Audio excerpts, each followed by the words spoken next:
What's up, besties? I am so happy to be back on the stream with everybody tonight. It has been a crazy few days, and I can't wait to tell you all about it. But in the meantime, I will just say up front, happy Wednesday. Happy Wednesday. It's been a week since we streamed, I think, which is crazy. That almost never happens. But the last few days of my life have been absolutely insane. Nonetheless, however, despite all of that, I would not have it any other way than to spend a little bit of time with you on this beautiful evening and on our streams throughout the rest of the week. We're picking back up with our normal schedule starting today. And I just could not be more happy to be back with all of my peeps, my besties. Thank you guys all for being here and for taking some time out of your Wednesday night to spend with us. If you are new to the stream and you're watching on any of our platforms that we are concurrently streaming on YouTube, Facebook, Twitter, Rumble, or our OG streaming gang over on Getter, and you randomly clicked on this chick and you're like, who the heck is this person and why does it look like she's sitting on the floor of an empty apartment? Hi, I'm Isabel.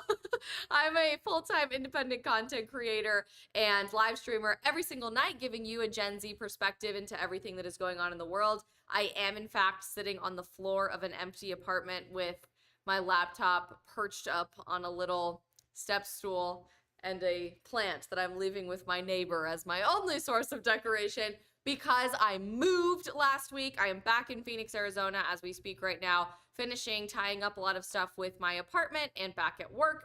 And so it's really fun to be here, but I have quite literally no streaming setup, no furniture, no nothing. It's a sad state of affairs in my current apartment, but at least I have internet and I can come stream with you. I'm so glad that you guys are here, especially if you're new. Take a second to introduce yourself to us in the live chat. Even if you're not new, let us know where you are watching from in the chat. And we're going to have a lot of fun tonight. Tonight's stream is going to be an open forum Q&A. What does that mean? That means we are going to be answering as many questions that you guys want to ask as possible. It's extremely open-ended, very interactive.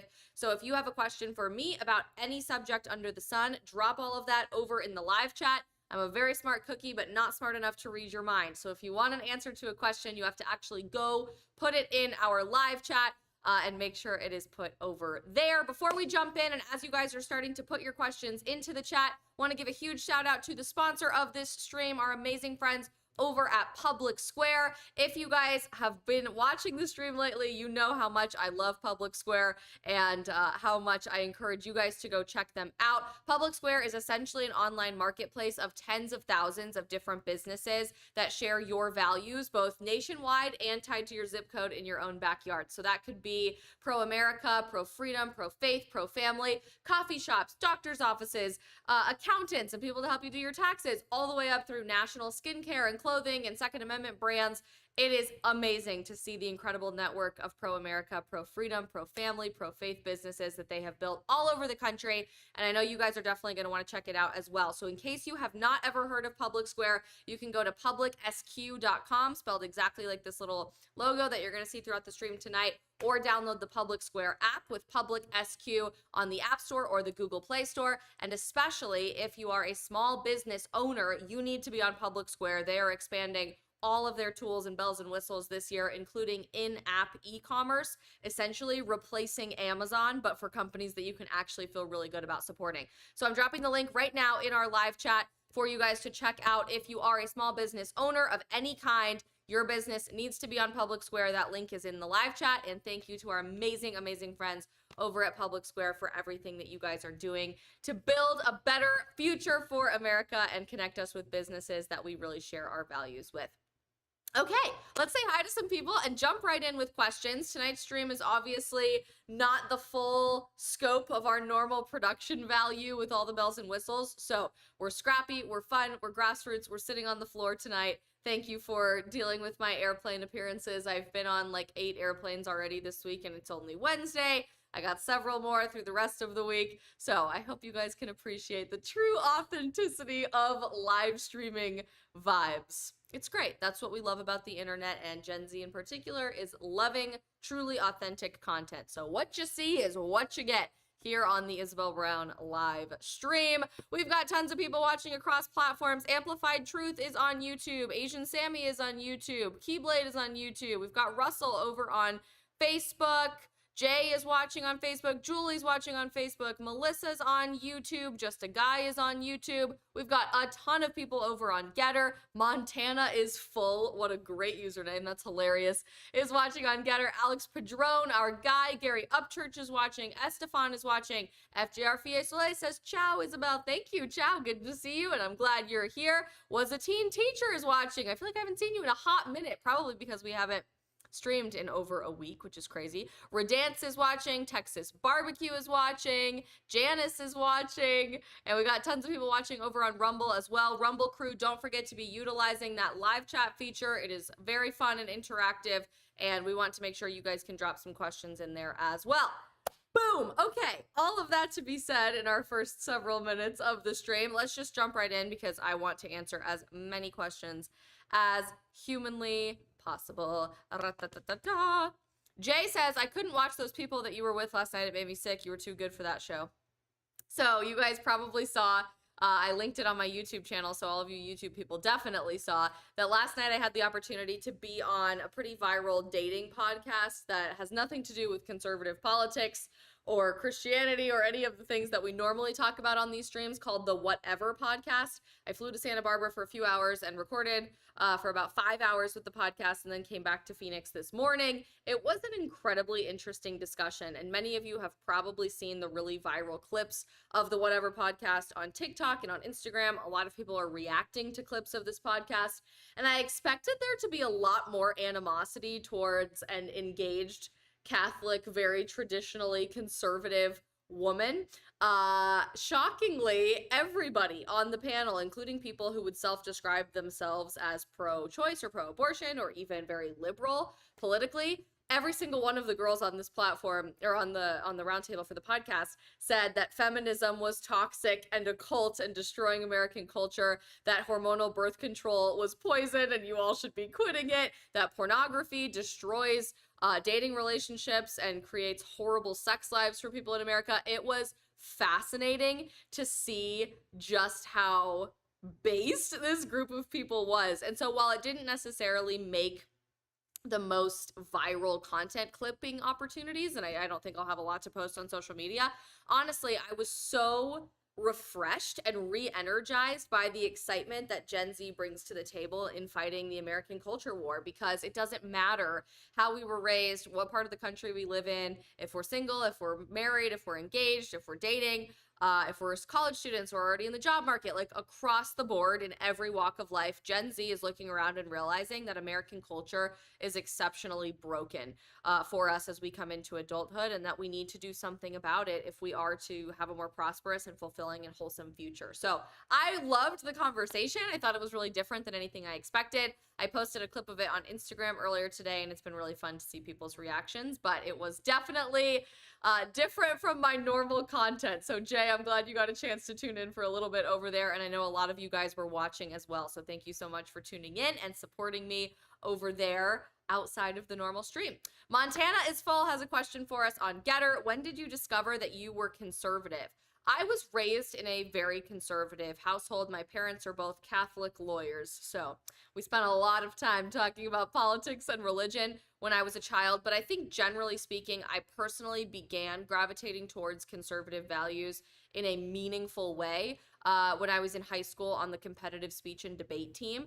And for several years throughout my high school experience as the captain of speech and debate, super nerds, captain of the super nerds, and going to represent Colorado at the National Speech and Debate Tournament for several years in between school years in high school in the summer, I was forced in my free time when I was having fun to research things like the impact of Cambodian rice production on GDP, or what it would mean to abolish the penny, or how we should feel about rewriting the First Amendment and constitutional law.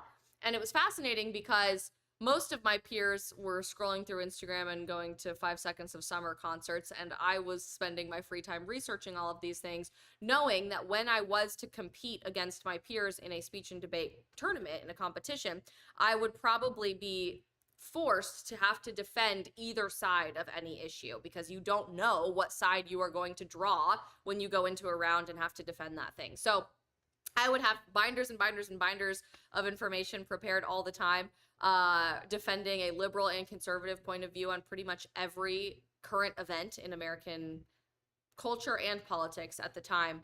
And when you spend that much time analyzing the 360-degree perspective of so many different issues, it forces you to discover what the truth is and parse through all of the noise and all of the rhetoric and all of the opinion to find out what reality actually looks like. More often than not, I found that reality happened to be right of center and conservative leaning, and I thought that that was a stronger trajectory for the future of America and the future of the world. So when I was a teenager is probably when I began personally really gravitating towards conservative ideas, and obviously that's made a huge impact in my life since then, as I have continued to grow up into my 20s. Alex Padron, our guy, has a great question on the Getter chat. Favorite song from the new Morgan Wallen album? I say Outlook is underrated. You guys know I am maybe the biggest Morgan Wallen fan like on earth. Like, I stayed awake and listened to all 36 songs on that album the second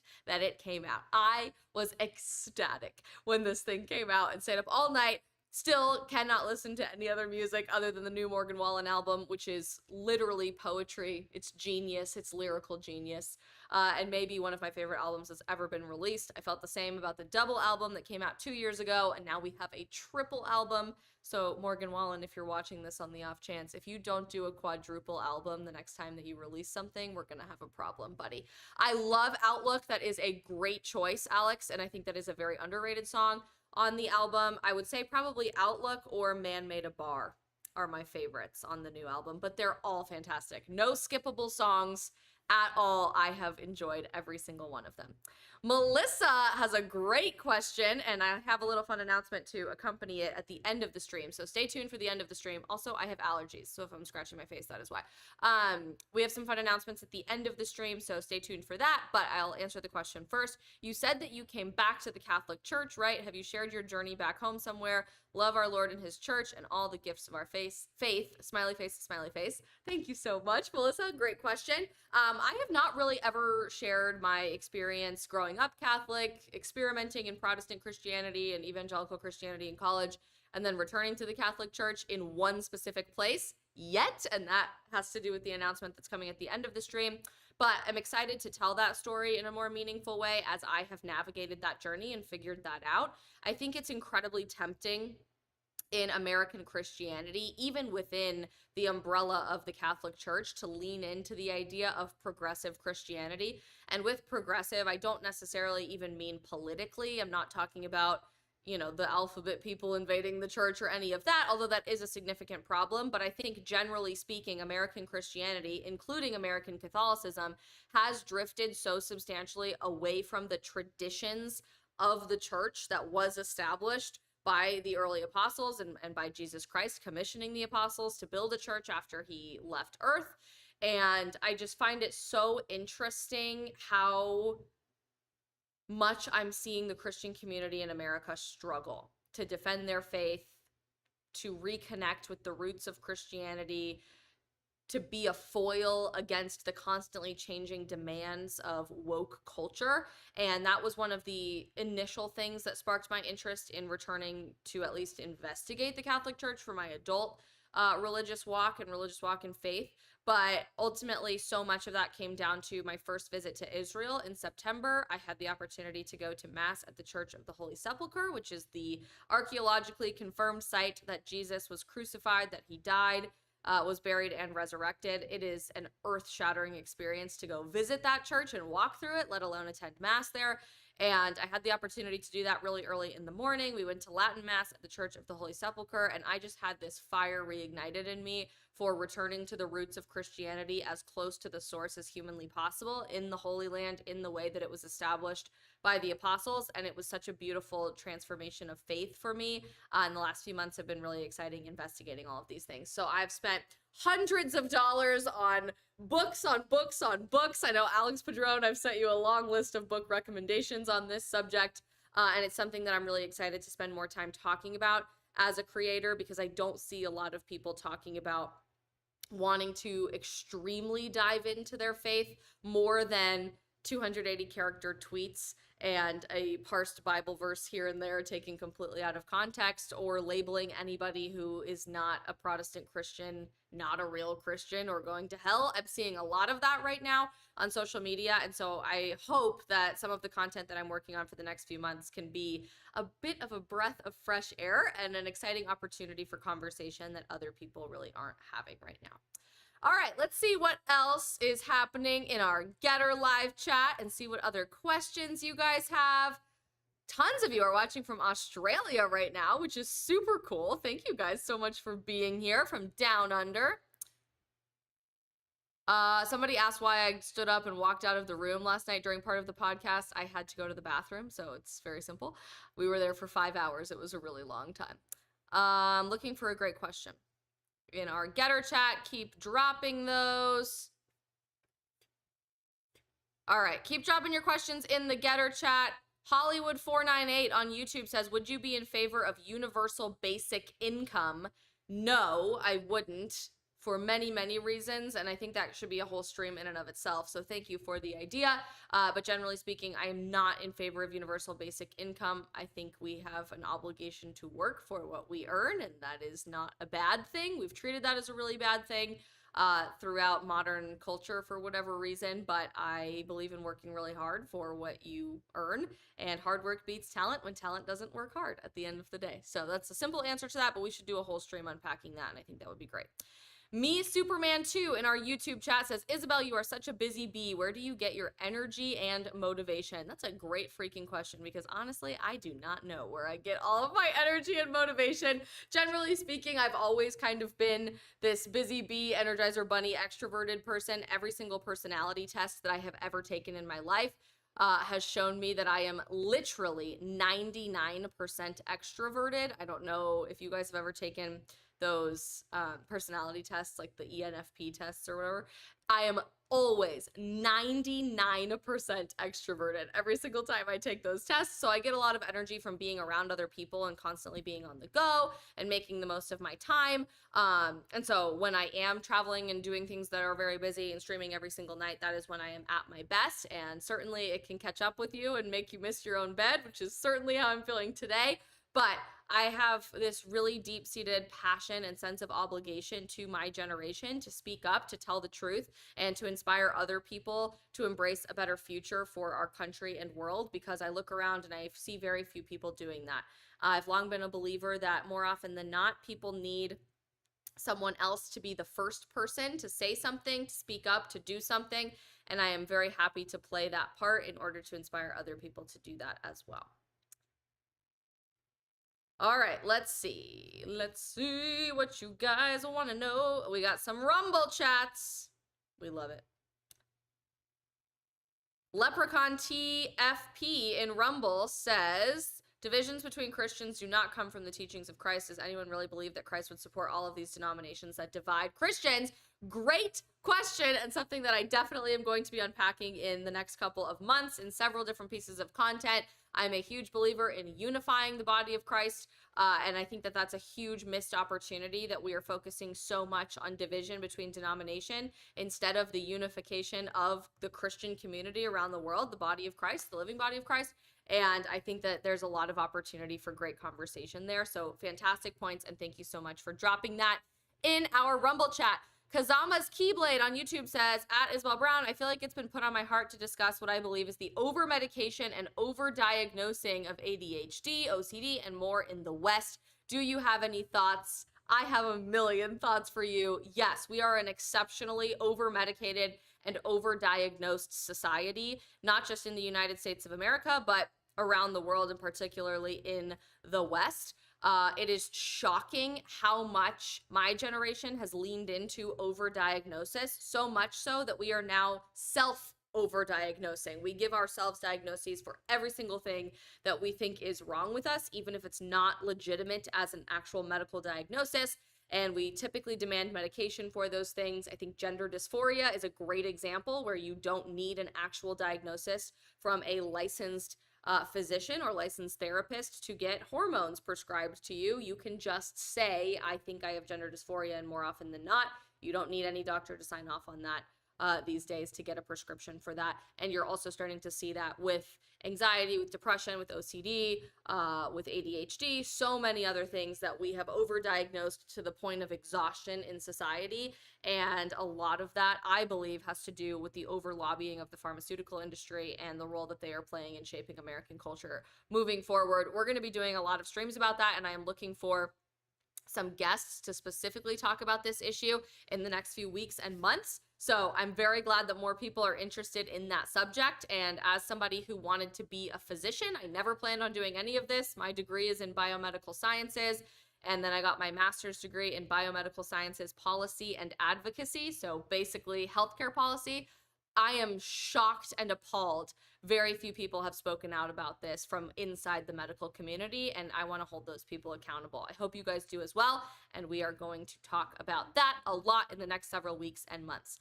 Bruno in our YouTube live chat says, just recently discovered your channel and started to follow you on all socials. Keep doing what you do and inspiring others. Hi from Brazil. I just want to say thank you, Bruno. That's incredible. But also to all of you who are following me, not just in America, but around the world, thank you for being here. As an independent creator, it's really difficult to keep financing things and keep getting things going. I mean, it's always a scrappy, unstable. I haven't slept in 4 days. Unstable means of making a living, but it's something that I'm incredibly passionate about, and it's just really humbling and exciting to see that the issues we're dealing with in America as a generation that I feel so compelled to speak out against are the same issues that you are experiencing in Brazil, that our Australian friends over in our Getter chat are experiencing, and people from all around the world are facing on a day-by-day basis. We're all people at the end of the day, and I think people have always had similar problems throughout all of human history. We just think we can reinvent the wheel on what would be a better way to do things rather than returning to our roots of what we know we were built for and designed for. So I love the intercontinental communication that live streaming and social media has promoted, and just want to say thank you guys for all being here. Brianna in our YouTube chat asks, what's your favorite brand to buy athletic clothes from? Trying to find a new company to give my business to. So glad you asked, and this is why you guys all need to be on Public Square. There are a zillion businesses in every single capacity of industry that you could imagine that you will feel good about supporting. Everything from food and how you can have food delivered to your house that you can trust, that isn't contaminated or poison or full of hormones, all the way to athletic wear and everything in between. One of my favorite athletic wear companies as of late that feels better to the touch than Lululemon is called Yakkem Apparel, Yakkem. They are on Public Square as well, so you guys can go check out Public SQ to find a bunch of stuff, including Yakkem Apparel. I am obsessed with their athletic wear. I wear it almost every single day to the gym. It is quite literally better quality than Lululemon or Athleta or Aloe, and I have just really enjoyed wearing it, and it feels great to support a company that believes in the values that I believe in. So go check them out, Brianna. I'm sure you guys will love it as much as I do. All right, reading through our chat.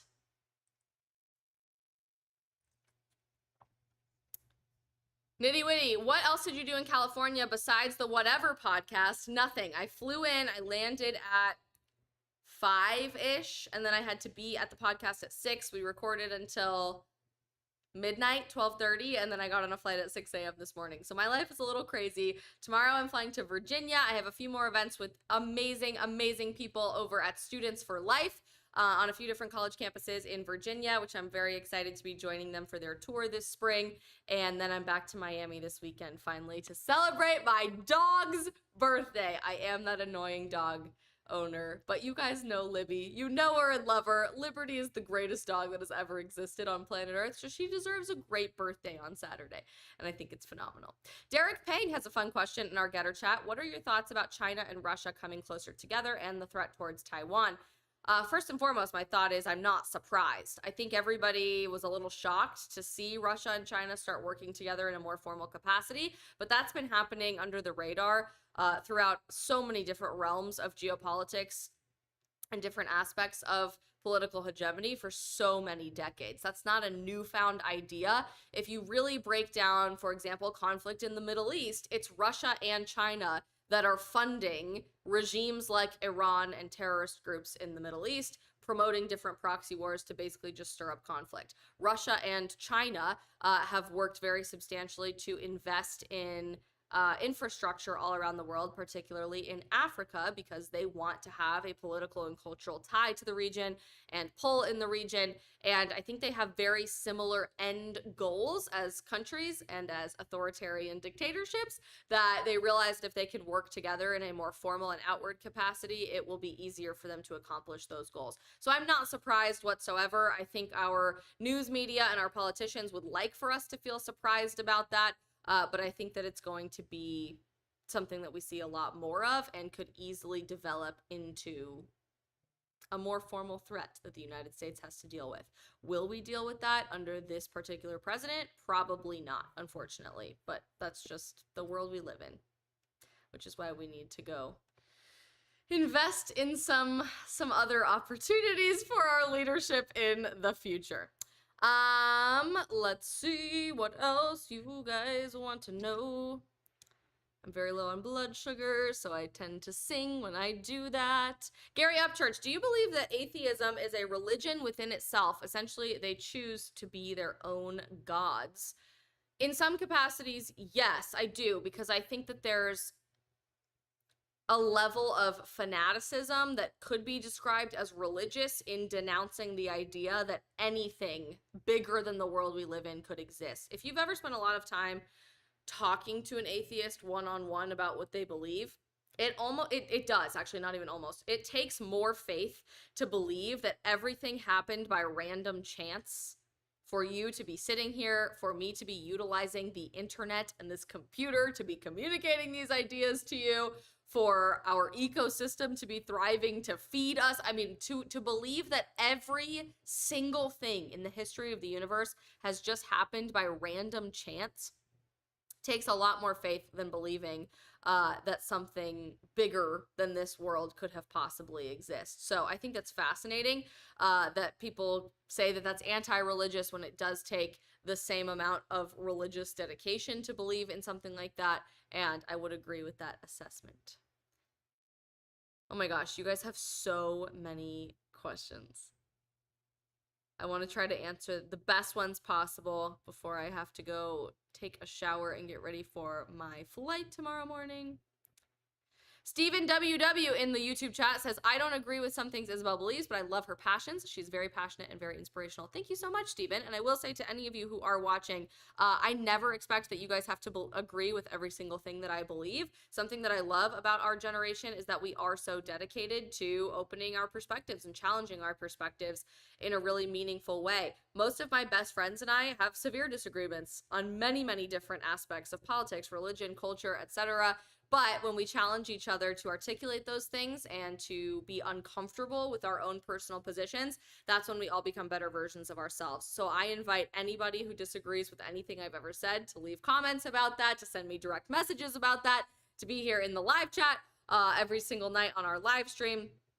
And I think that that's really exciting that you're here. So thank you, Stephen, for putting yourself out there and challenging your own perspectives if you don't agree with a lot of the things that I say, but I'm very glad that you are here. Derek Pang says, can I give you a book recommendation? Yes, you guys can always give me book recommendations. You know that. So many of you are saying, happy birthday to your cute dog. Thank you, guys. I can't believe she's 3 years old already. It's going to be just crazy. Daniel in our YouTube chat says, hello, Isabel. I just want to say you've been a massive inspiration. It brings me hope to see I'm not the only conservative Gen Zer out there. Daniel, you're the man. I'm assuming you're a man. It's a crazy world we live in that I have to assume that. But you are not the only conservative Gen Zer out there. And I think something that has just been shocking to me in the last few months, communicating more with people who I would not consider to be conservative at the gate. Conservative ideas are being marketed to Gen Z just in ways that are different than we expect. I think unlike the marketing strategy from the Republican Party and the conservative movement that has strategically been trying to reach young people and it's not really working, conservative ideas in and of themselves are resonating within Gen Z. And we've come to them through very roundabout ways, like entrepreneurship, wanting to start our own businesses instead of constantly working for someone else, like gravitating away from the 4-year college program that's not serving us to have better job opportunities in the job market. It's putting us hundreds of thousands of dollars into debt, and we aren't finding ourselves. Instead, we're being indoctrinated, so we're just not going to college. People are asking the bigger questions about why we're here and what we can do with our life to do something meaningful and create a better future for people. And so we're starting to ask bigger questions about religion. There are so many examples about how Gen Z is starting to embrace traditional values, but in a really new way. And so I think it's really cool to see that we are inherently desiring those things. And I always love to remind people that even people who would not consider themselves to be conservative today are embracing conservative values a lot more than you think. So you are never alone, but I'm glad you're here and found that sense of community. Somebody's asking me, Obo Bonobo on our Getter chat says, what are your thoughts on having an OnlyFans for non-sexual content? Would you do it? No, because I don't support the platform of OnlyFans in promoting sexual content. I just have a personal disagreement with that. And it goes against my very basic value system. But I do have a different platform that is subscription based. And I think this is a really good chance to transition into some announcements for you guys before I publicly share that later this week. And we can be done with our Q&A there because I'm not seeing a lot more questions come into the chat as I kick this plant. Wow. Isabel needs caffeine and blood sugar. I do have a different subscription-based platform that is not OnlyFans, but is a similar concept without the sexual content, where you pay a certain amount of money per month and then you get access to exclusive content that does not exist anywhere else. And that is through an incredible community platform called Locals. I don't know if you guys have ever heard of Locals. If you're not watching on Rumble people, you already know about Locals because Rumble is part of the Locals family and vice versa. So Locals is a special community-based platform that I'm going to be spending a lot of time on this year. I'm making a more formal announcement about this later this week, but I can share this with you guys first because the streaming gang gets to know everything before everybody else.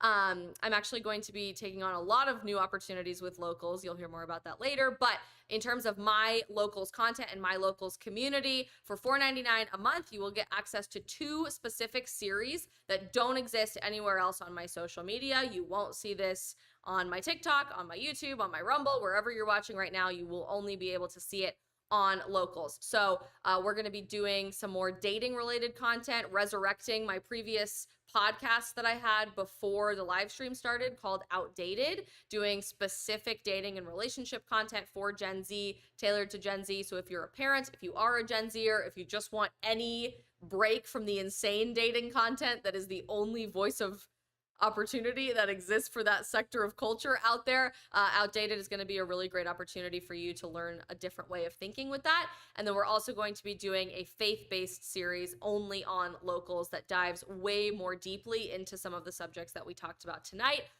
For example, why I am leaning back towards the Catholic Church rather than Protestant Christianity. We're going to be talking about sharing the Bible and Christian values with Generation Z in a time where the Bible is becoming extremely obsolete from culture. We're going to be interviewing a bunch of people. It's going to be fan-freaking-tastic. And if you liked our stream a couple of weeks ago with Dallas Jenkins, the creator of The Chosen, it's going to be a lot like that all the time. So once a week, there will be a specific video for Outdated, our dating series, and a specific video for the faith-based series that only exists on my Locals starting next week, which is extremely exciting. If you guys haven't already joined my Locals community, you can for free. And we're going to be posting all of my other content that already exists on Locals. But please, please, please consider supporting me and joining our subscriber community over on Locals to get access for that extra content that only exists over there. I just dropped the link to my locals community in the live chat so you guys can check it out. Matt Lewis over on Rumble says, I just started using locals for the mug club. Yes, Steven Crowder is over on locals. Tons of people are over on locals, and it's a great way to keep supporting your favorite independent creators, people like me who are self-funded and need to buy additional microphones, for example, when we have guests over on the stream. The microphone fund is a real thing. The OGs know it. So we are going to be spending a lot more time diving in deeper to the subjects that we often only scratch the surface of, and I could not be more excited about creating more content in a really meaningful way as an independent creator over on locals, which is an incredible platform. Nitty Witty says some people are maybe too cheap and can't afford to subscribe to locals, so they won't subscribe. That's exactly correct. So if that is a financial problem for you guys, please send me a direct message on social media. We will make sure that you get a promo code and you can get access to that. I want to make sure as many people have the opportunity to subscribe as possible and get access to that content. So if there is a financial security concern there, please send me a direct message and we will make sure that you can be entered into the subscriber community regardless. But I'm excited about continuing this new journey as a content creator and opening up a lot more opportunities for us to keep connecting with one another. Stay tuned for a big formal announcement about all of the things I have going on with locals this week. And in the meantime, just very grateful for each and every one of you. The streams will be continuing every day per usual for free. It will never cost money to watch these streams. Some of you guys donate pretty frequently in the super chat, which I'm always incredibly grateful for, but it's never a precursor to have to watch the stream to donate or anything like that. This is just an extra bonus on top of all of our other content that we often work on. You guys, thank you so much for all being here. I adore each and every one of you. Be good people, tell the truth, take the time to ask the big questions in life. We need it now more than ever. I will see you all tomorrow, and stay tuned for that more formal announcement later this week. Love you guys.